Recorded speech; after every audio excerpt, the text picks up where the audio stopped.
গ্রামে গেলে অনেক জায়গায় ঘুরতে যাওয়া যায়, দাওয়াত খাওয়া যায়। এই তো চলে যাচ্ছি আজকে এক জায়গায় দাওয়াত করছে ওখানে দুপুরবেলা খাওয়ার অনেক জন্য। দূরের পথ আরকি। তো আমার ভাইয়া দুপুরবেলা হচ্ছে সিএনজি ফোন দিল, ওরা আসছে।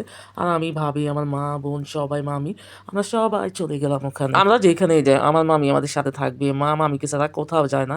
মামিও আমাদেরকে ছাড়া কোথাও যায় না, কিছুই খেতে চায় না। আমার বাড়ি তো আমাদের বাড়ির পাশে। দূরে থাকলে হয়তোবা এটা হতো না। কিন্তু অনেক কাছে। মা যখন মন চায় চলে যেতে পারে। আর মামিও যখন মন চায় হুটহাট করে আমাদের বাড়িতে চলে আসে।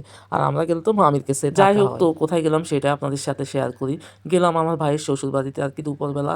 তো আমাদের সবাইকে দাওয়াত করছে। এখানে ভাবি, আমি, আমার খাবারের আইটেমের মধ্যে ছিল খাসির মাংস, গরুর মাংস, হাঁসের মাংস, চিংড়ি মাছ, ইলিশ মাছ আরও অনেক আইটেম ছিল।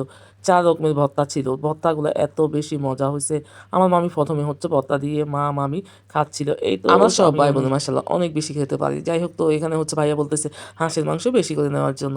আমি ভাবলাম যে ১ম এ ভর্তা দিয়ে তারপরে হচ্ছে মাংসটা নিবো। আর সবগুলো খাবার এত বেশি মজা হইছে। আল্লাহ হাফেজ।